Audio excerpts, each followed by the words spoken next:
Hello friends, Mansarovar Vidya Vihar से आपका हार्दिक स्वागत है। आज हम कक्षा 8 में सब्जेक्ट सामाजिक विज्ञान और द्वितीय सत्र से आज की शुरुआत करते हैं बच्चों। प्रथम सत्र में जो ऑनलाइन आपने पढ़ा और अच्छे से ज्ञान प्राप्त किया होगा, ऐसी मेरी आशा है बच्चों। आप देख सकते हैं कि अनुक्रमणिका पहले चैप्टर से हम आज शुरुआत करने वाले हैं। धार्मिक सामाजिक जागृति। बच्चों, एक पॉइंट में आपको कहना चाहता हूँ कि अगर आपके पास किताब अवेलेबल न हो तो आप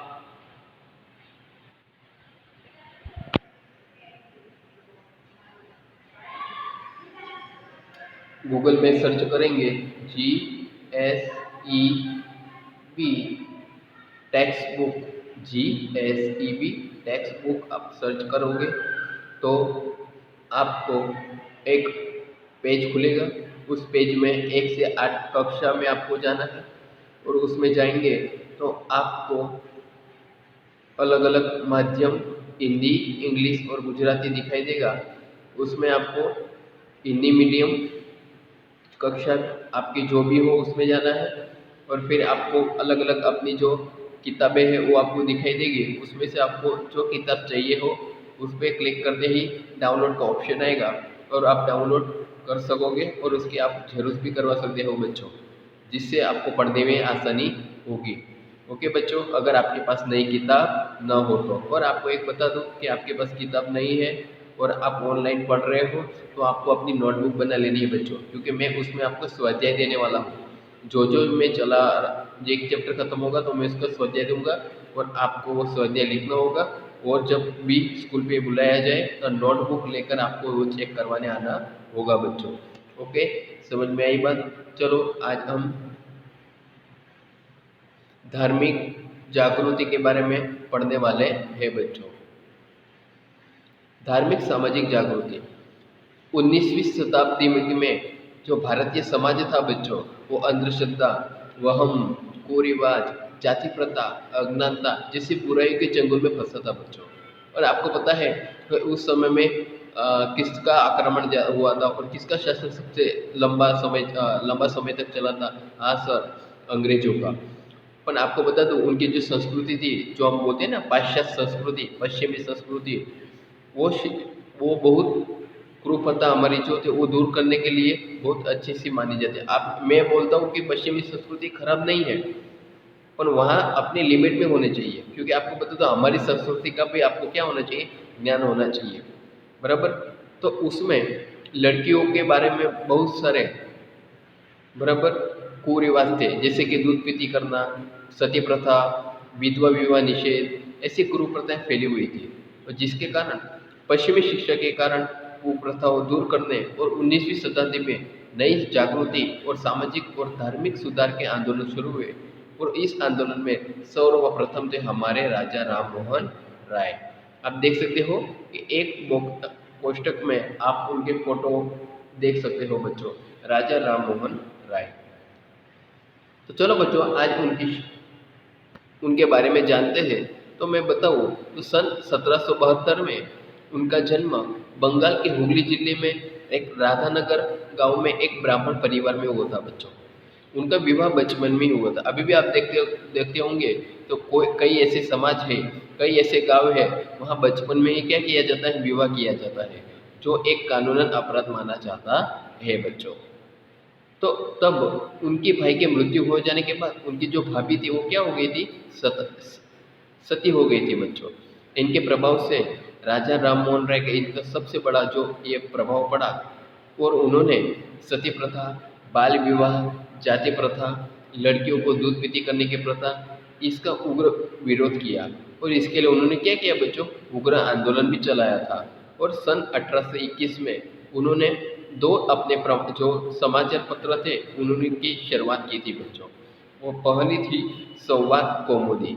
कौन सी थी पहली बच्चों? संवाद कौमुदी। और कौन सी भाषा में थी? हाँ बच्चों, बंगाली भाषा में थी। और उन्होंने सन ईस्वी सन 1822 में मीरात उल अकबर, आपको शब्द में ही समझ में आएगी तो कौन सी भाषा होगी? हाँ सर, फारसी भाषा में उन्होंने मीरात उल अकबर नामक समाचार पत्र की शुरुआत की थी बच्चों। और आपको मैं एक बता दूं, उन्होंने एक समाज की स्थापना भी की थी, मतलब एक प्रकार का संस्था की स्थापना की थी सन 1828 में, जिसका नाम था ब्रह्म समाज की स्थापना बच्चों।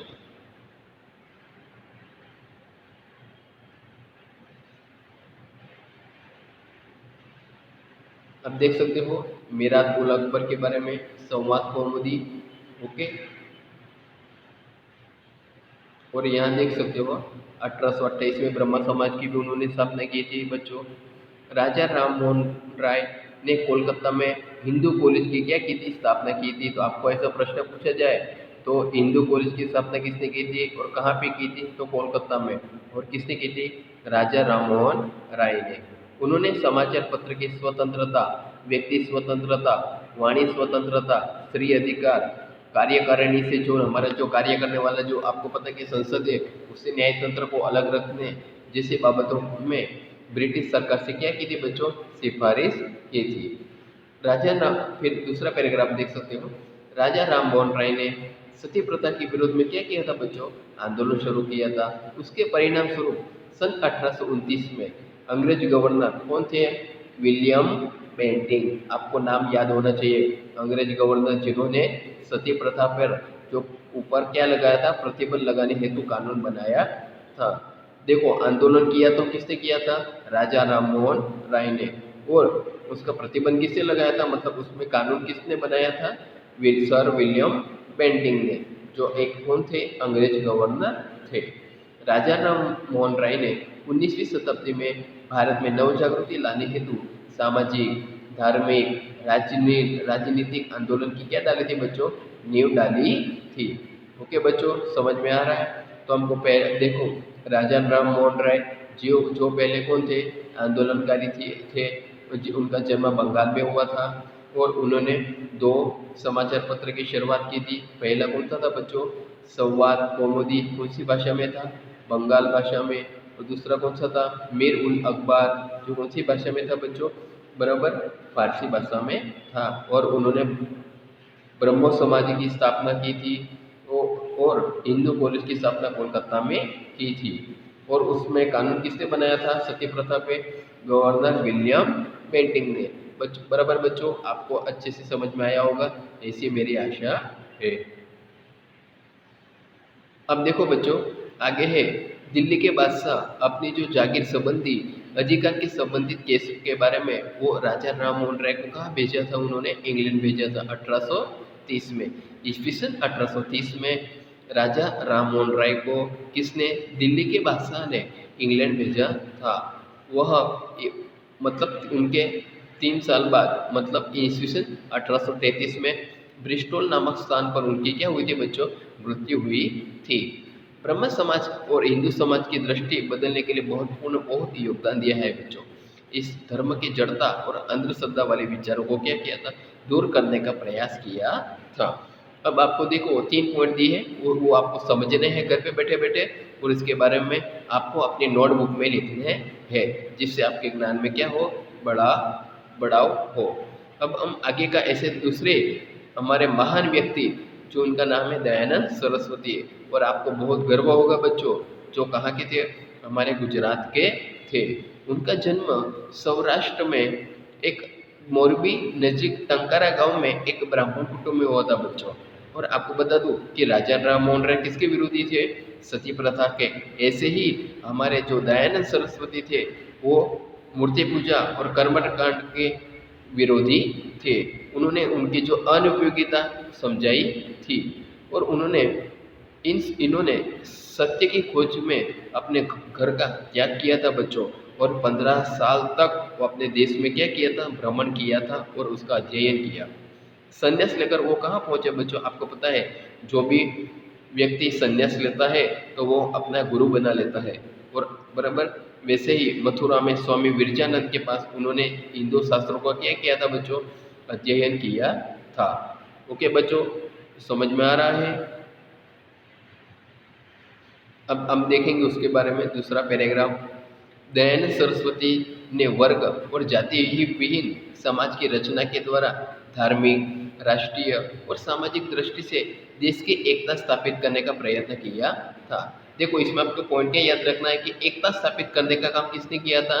दयानंद सरस्वती ने, जिन्होंने जो वर्ग है, जाति है, उससे निकलकर एक धार्मिक, राष्ट्रीय और सामाजिक दृष्टि से एकता स्थापित करने का प्रयत्न किया था।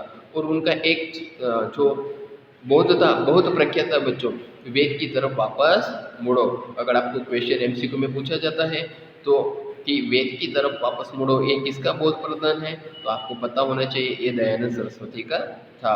उन्होंने वेदों में भारतीय जो धर्म है और संस्कृति के क्या किए थे? संस्कृति के दर्शन कराए थे बच्चों। इन्होंने एक ग्रंथ बनाया था जिसका नाम था बच्चों सत्यार्थ प्रकाश। क्या नाम था? दयानंद सरस्वती ने एक ग्रंथ की रचना की थी बच्चों, जिसका नाम क्या था? सत्यार्थ प्रकाश, जो आर्य समाज का बहुत पवित्र ग्रंथ माना जाता है। आप देख सकते हो बच्चों कि सत्यार्थ प्रकाश। और दूसरा मैंने क्या बताया था? वेद की तरफ वापस मुड़ो। ये दो पॉइंट आपको याद रखने हैं बच्चों। और तीसरा क्या था? एकता स्थापित की थी बच्चों। इन्होंने बतलाया कि वेदों में मूर्ति पूजा, कर्मकांड, बाल विवाह, सती प्रथा, अस्पृश्यता का उल्लेख नहीं है। उन्होंने वेद में ऐसा बताया गया है जिनकी जानकारी उन्होंने समाज को दी। और कौन सी भाषा में दी पता है बच्चों? हिंदी भाषा में। जिससे हमने अपने जो भारत के देश के लोग हैं जो ज़्यादा हिंदी भाषा जानते हैं, उनको सब में ये ज्ञान पहुँचाने का काम किसने किया था? दयानंद सरस्वती ने। और उनका एक ज्ञान सबसे बहुत बड़ा माना जाता है एकेश्वरवाद। बराबर क्या था? मतलब एकेश्वरवाद, सब में भगवान एक ही है और हमको सबको एकता रखनी चाहिए। भले वो अलग अलग धर्म, जाति, ज्ञाति, भाषा और अलग अलग हो, तो भी हमको एकता, हमारे में एकता होनी चाहिए। और अपने उपदेश किसमें देते थे बच्चों? वो हिंदी में देते थे। जैसे राजा राम मोहन राय ने किसकी स्थापना की थी? ब्रह्म समाज की। ऐसे ही दयानंद सरस्वती ने आर्य समाज की क्या की थी बच्चों? स्थापना की थी। और वो लाहौर, पंजाब, उत्तर प्रदेश, राजस्थान, गुजरात में आर्य समाज का क्या हुआ? तेजी से प्रचार हुआ बच्चों। इसके परिणाम स्वरूप ही शीघ्र क्या हुआ था? सामाजिक परिवर्तन भी हुआ। आर्य समाज ने, आपको पता हो कि आर्य समाज का कार्य क्या था? कि जो हमारे हिंदू लोग थे जो दूसरे धर्म में चले जाते थे, मतलब कि सिख हो, ईसाई हो, मुस्लिम धर्म हो, उस धर्म से अगर वो वापस आना चाहते तो उनको एक आंदोलन चलाया जाता था। किसके धर्म में किसकी तरफ से? हाँ बच्चों, आर्य समाज की तरफ से। जो कौन सा नाम था उसका? शुद्धि आंदोलन। क्या नाम था बच्चों उसका? शुद्धि आंदोलन। देखो यहाँ आगे आपको दिखाई देगा बच्चों, ये देखो शुद्धि आंदोलन। जो आप पैराग्राफ में पढ़ोगे तो आपको समझ में आएगा बच्चों।